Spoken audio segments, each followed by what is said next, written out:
कहते हैं जिंदगी की हर सुख बांटने से सुख और बढ़ता है और दुख बांटने से दुख कम हो जाता है। आज बस मैं ही आप लोग के साथ अपना जिंदगी की हर पल शेयर करने जा रहा हूं। मेरा नाम राहुल है। मेरा और मेरी पत्नी प्रिया की छोटी सी प्यारी सी गृहस्थी थी।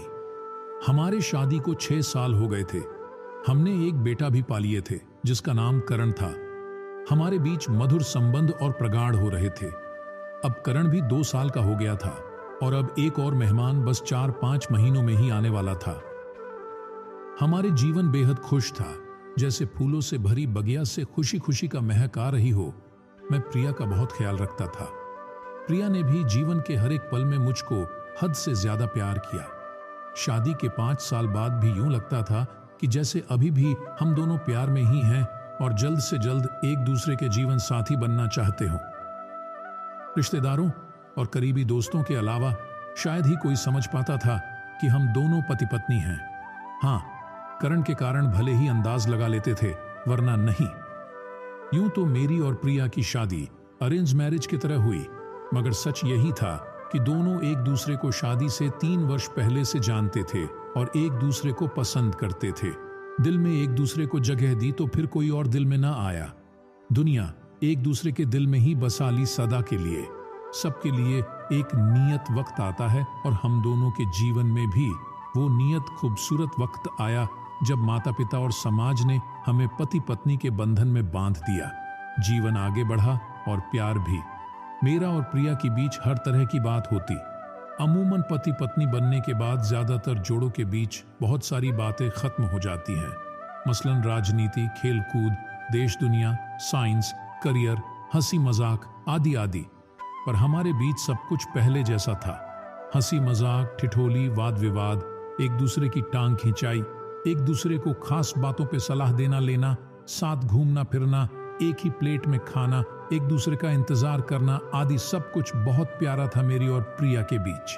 ऐसा नहीं कि मेरी और प्रिया के झगड़े ना होते थे, मगर वैसे ही जैसे दोस्त लड़ते झगड़ते मुंह फुलाते और आखिर में वही होता, चलो छोड़ो ना यार, जाने दो ना, सॉरी बाबा, माफ कर दो ना। गलती हो गई और दोनों एक दूसरे को गले लगा लेते। सब कुछ अच्छा चल रहा था, कहीं कोई कमी न थी। जीवन के बगिया में प्यार के महक भरी हुई थी। फिर भी जाने क्यों कभी कभी प्रिया उदास हो जाती, पर अगले ही क्षण अपनी उदासी झटक कर मुस्कुरा देती। मैं कभी शायद ही उसके उदास पल देख पाता और कभी दिख भी जाता तो प्रिया कहती, कुछ नहीं, यूं ही। करण के साथ दोनों के जीवन और निरंतर करियर की प्रगति से हम दोनों इतने खुश थे कि कई लोगों के मन में ईर्ष्या भी पैदा हो जाती।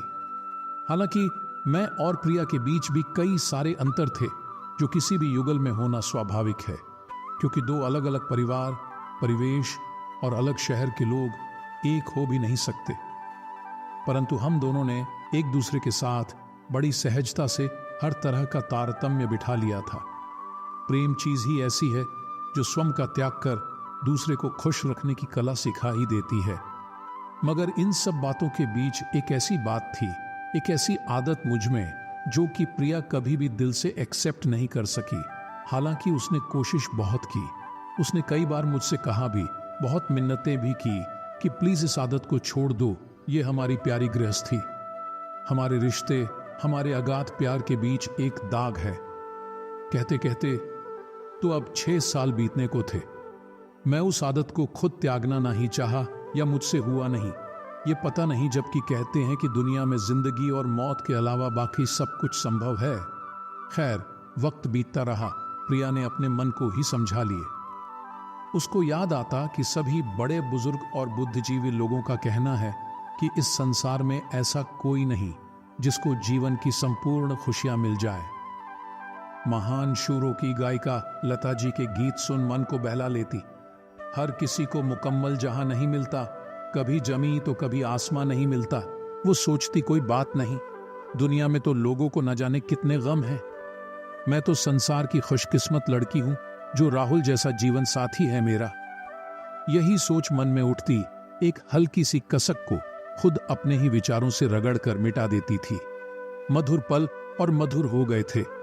इसी तरह हमारे जीवन में नन्हे मेहमान के आगमन में बस 2 महीने की देरी थी। मैं जल्दी घर आता, प्रिया को बहुत बहुत प्यार देता।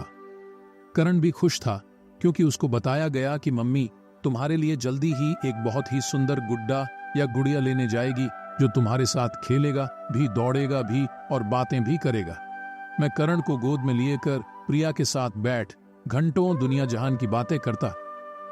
प्रिया हर वक्त खुश थी, पर कभी कभी ऐसे ही पूछ बैठती, रवि तुम सच में अपनी आदत नहीं छोड़ सकते? फिर मैं उसके हाथ पकड़ के फिर वही बात दोहरा देता जो पिछले 6 साल से कह रहा था, बस 2-4 दिन दे दो मुझे, सच कहता हूं इस बार पक्का तुम्हें शिकायत का मौका नहीं दूंगा। प्रिया कसक भरी मुस्कान के साथ सर हिला देती, ओके प्लीज इस बार जरूर। मैं प्यार से प्रिया के माथे को चूम लेता, कभी गालों पर थपकी देकर कहता, इस बार पक्का प्रॉमिस। बात फिर खत्म हो जाती थी। एक शाम अचानक प्रिया का दिल बहुत किया कि आज आइसक्रीम खाने चलते हैं। वैसे भी 2-3 महीने से कहीं बाहर निकली नहीं थी। मैंने कहा मैं घर पे ही ले आता हूं। प्रिया नहीं मानी। हम तीनों तैयार होकर आइसक्रीम पार्लर चले गए। आइसक्रीम खाते हुए बहुत खुश थे हम तीनों। होनी कुछ और लिखी गई थी जिसका समय नजदीक था। हम तीनों घर वापस आए। कर्ण तो खेल कूद कर निढाल होकर आते ही सो गया। प्रिया के दिल में आज फिर एक सोई हुई ख्वाहिश जगी।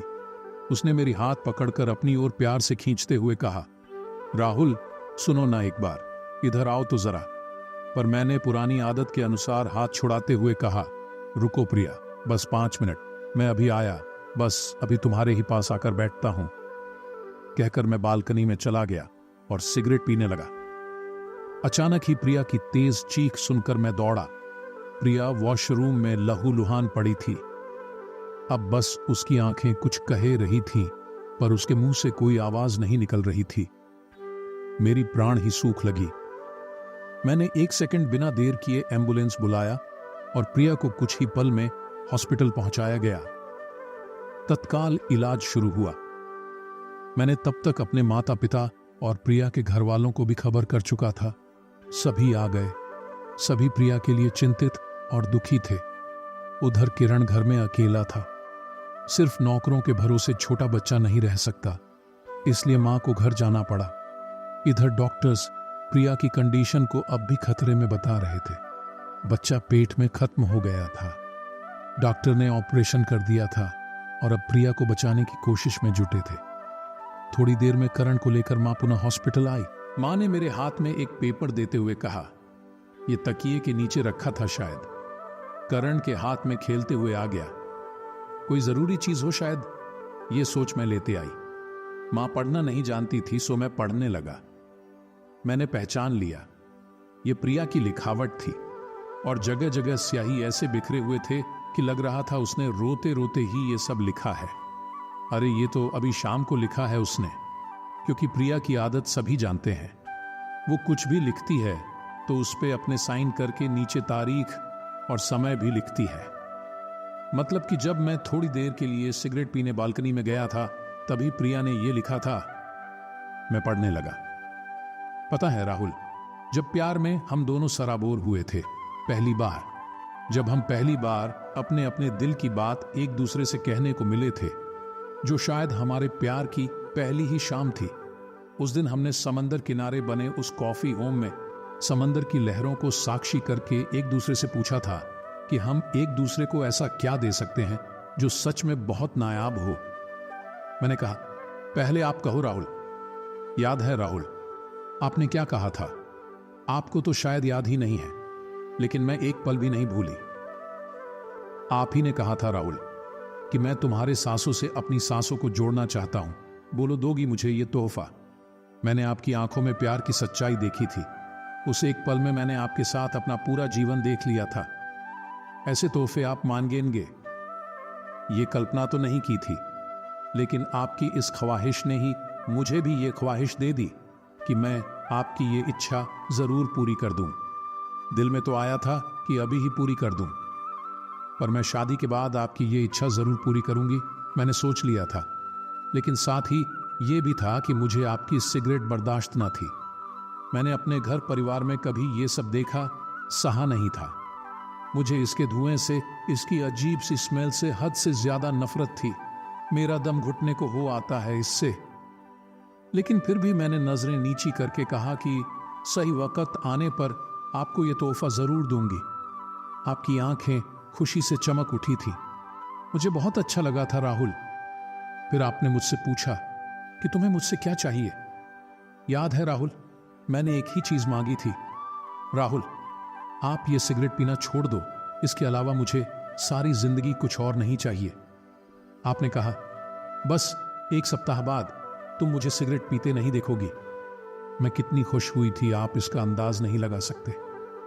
लेकिन आपने पलट कर यह नहीं पूछा कि मुझे यही तोहफा नायाब क्यों लगा। मैंने बताया भी नहीं। जानते हो राहुल, क्यों यही मांगा था मैंने, ताकि मैं आपकी ख्वाहिश पूरी कर सकूं। हां राहुल, आपकी सांसों से अपनी सांसों को जोड़ने की ख्वाहिश मेरे मन में भी जग चुकी थी, पर आपकी सिगरेट ने मुझे यह कभी करने ना दिया। मुझे आपसे बहुत प्यार मिला है राहुल, बहुत सम्मान मिला है। सच है कि आपको जीवन साथी पाकर मैं इस जहान में खुद को सबसे ज्यादा खुश नसीब पाती हूं। हमारे प्यार के अनगिनत पल हैं राहुल। हमारी एक दूसरे से नजदीकियां तो शरीर और आत्मा की तरह है राहुल। पर बेहद अजीब है ना कि इतने करीब होकर भी वो पल नहीं आ पाया कि मेरा वादा और मेरी एक छोटी सी ख्वाहिश पूरी हो सके। शादी के बाद इन 6 सालों में आपने मेरे लिए बहुत कुछ किया, पर अफसोस मेरी एक छोटी सी ये ख्वाहिश आज भी अधूरी है। कितनी बार मैंने चाहा, मगर हर बार जब भी आपकी सांसों के हमकदम बनना चाहा, हर बार वही सिगरेट की अजीब सी गंध ने मुझे मुंह फेर लेने पे मजबूर किया। लेकिन आपने कभी समझने की कोशिश नहीं की। क्या कोई यकीन कर सकता है राहुल कि पति पत्नी होकर, एक बच्चे के माता पिता होकर भी हम एक दूसरे के होठों के स्पर्श को नहीं जानते? लोग हंसेंगे कि ये क्या बकवास है। भला ये 6 साल के दाम्पत्य जीवन में ऐसा पल ना आया हो। मैं कैसे कहूं कि ये हमारे अटूट बंधन, गहरे प्रेम के बीच ये एक दाग की तरह है। मगर सच है, आप नहीं समझोगे राहुल, लेकिन मैं अब समझ गई हूं। आप मुझे भी शायद छोड़ सकते हो, लेकिन सिगरेट को नहीं, कभी नहीं। मैं फिर आज इसलिए लिख रही हूं राहुल, क्योंकि आज हद से ज्यादा दिल मचल गया था और लगा था कि आपने आज तो बहुत देर से सिगरेट नहीं पी है। शायद आज एक बार ही सही मेरी ख्वाहिश पूरी हो जाएगी। लेकिन आज भी आप हाथ छुड़ाकर सिगरेट उठाकर चल दिए। मैं रोना चाहती हूं चीख कर, पर नहीं रो सकती। शायद हमारे अगाध प्रेम में यह शोभनीय नहीं होगा। मैं बांटना चाहती हूं अपना यह दर्द, मगर क्या ये किसी से कहना उचित लगेगा? बेहद अपमानित महसूस करने लगी हूं आपकी सिगरेट के सामने अपने आप को। कोई तरीका नहीं है मेरे पास अपने इस अधूरी ख्वाहिश का दर्द बांटने के लिए, सिवाय इसके कि पन्ने पे उतार कर दिल हल्का कर लूं। जबकि जानती हूं पहले की ही तरह कुछ देर बाद इसको भी फाड़ कर फेंक दूंगी। पर कोई बात नहीं, दिल तो हल्का हो जाता है। I love you Rahul, love you on always. पढ़ते पढ़ते मैं बेहिसाब आंसुओं में डूब गया। उसे आज एहसास हुआ उसके सिगरेट के लत के कारण क्या से क्या हो गया। उसके मन में सारे घटनाक्रम प्रत्यक्ष हो उठे। प्रिया की आंखें शून्यता से भरी थी। मैंने उसका हाथ थामा और पागलों की तरह कहने लगा, प्रिया मुझे छोड़कर मत जाओ, मत जाओ प्रिया, मैं तुम्हारी हर बात मान लूंगा। आज से, अभी से, अब नहीं टालूंगा, 1 सेकंड भी नहीं। बस मत जाओ, मत जाओ मुझे छोड़कर। जब वो वॉशरूम से वापस आने लगी, न जाने कैसे उसका पैर फिसल गया। शायद ये उसकी संतप्त मन की दशा थी, या महज प्रेगनेंसी के कारण उसको चक्कर आया होगा, या कि उसकी जीवन की इतनी ही अवधि तय थी। ये तो परमात्मा को ही पता था, या फिर खुद प्रिया को ही। मैं पागलों की तरह डॉक्टर से कह रहा था, मेरी प्रिया को बचा लो, मेरा सब कुछ ले लो, मेरी जान भी उसको दे दो, मगर बचा दो उसको। लेकिन ये नहीं हो सका। 8 घंटे के अथक प्रयास के बाद डॉक्टर ने आकर कहा, हमने बहुत कोशिश की, लेकिन हम हार गए। प्रिया के पास अब ज्यादा समय नहीं, उससे मिल लें आप लोग। मैं बदहवाश प्रिया के पास पहुंचा, पर प्रिया की आंखें शून्यता से भरी थीं। मैंने उसका हाथ थामा और पागलों की तरह कहने लगा, प्रिया मुझे छोड़कर मत जाओ, मत जाओ प्रिया, मैं तुम्हारी हर बात मान लूंगा। आज से, अभी से। अब नहीं टालूंगा, एक सेकंड भी नहीं। बस मत जाओ, मत जाओ मुझे छोड़कर। वो बहुत मुश्किल से जरा सा मुस्कुराई और अपने होठों पे एक मासूम सी ख्वाहिश सजाए हमेशा के लिए खामोश हो गई।